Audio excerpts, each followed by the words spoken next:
নমস্কার, কেমন আছেন সবাই? মৌসুমী রান্নাঘরের একটি ব্লগে আপনাদের স্বাগত জানাই। আজকে আমি হাঁসের ডিম আলুর কারি করব। চলেন ভিডিওটা শুরু করি। এখানে আমি 6টি হাঁসের ডিম নিয়েছি আর কয়েকটি আলু নিয়েছি। আলু আর ডিমগুলোকে একটু নুন দিয়ে 15-20 মিনিট আমি সিদ্ধ করে নেব। আর হলুদ গুঁড়ো দিয়ে ডিমগুলোকে মেখে নেব। কড়াতে আমি তেল দিয়ে নিচ্ছি। এর মধ্যে আমি ডিমগুলো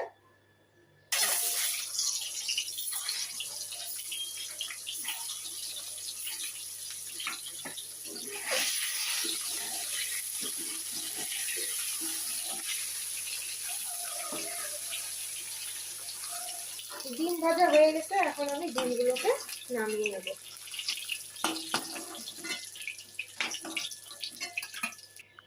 এই তেলে আমি আলুগুলো ভেজে নেব।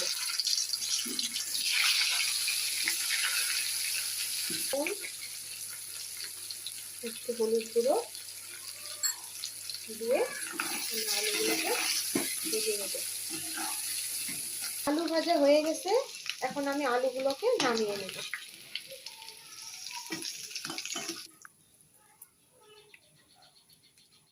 ফোড়নের জন্য আমি গোটা জিরে, একটা তেজপাতা,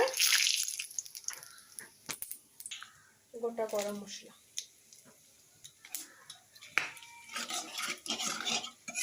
এর মধ্যে আমি কুচি করে রাখা 3টি পেঁয়াজ দিয়ে দিব। ভেজে নিব।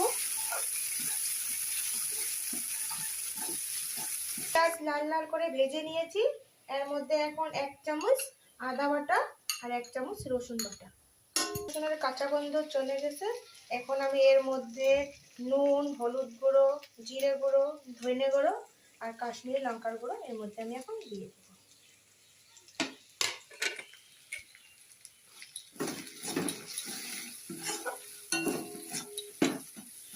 এখন আমি এর মধ্যে একটু জল দিয়ে দেব। জল দিয়ে মশলাটা কষিয়ে নেব।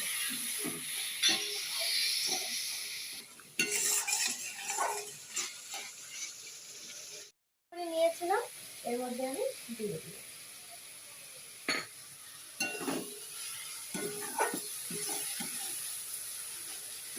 আমি মশলাটা আরো 5-7 মিনিট কষিয়ে নেব।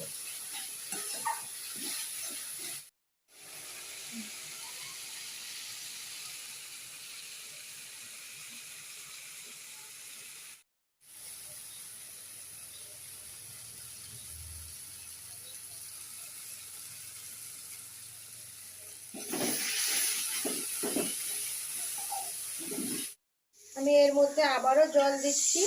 জল দিয়ে আমি আরো 3-4 মিনিট মশলাটাকে কষিয়ে নেব।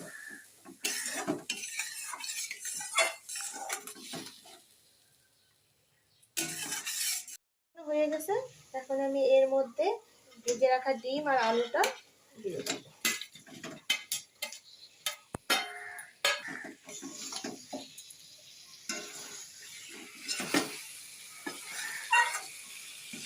আলুটা আর ডিম আমি 5-7 মিনিট আবারও কষিয়ে নেব।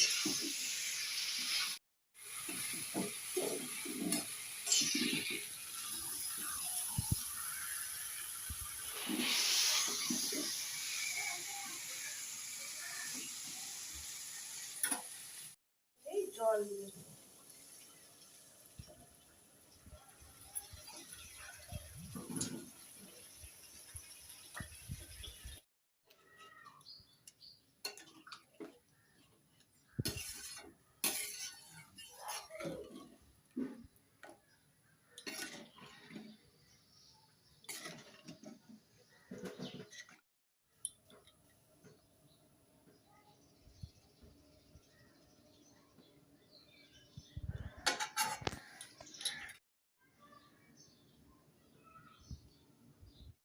ঝোলের মধ্যে আমি 2টি কাঁচা লঙ্কা ছিঁড়ে দিব। রান্নাটা হয়ে গেছে। এখন আমি গরম মশলা দিয়ে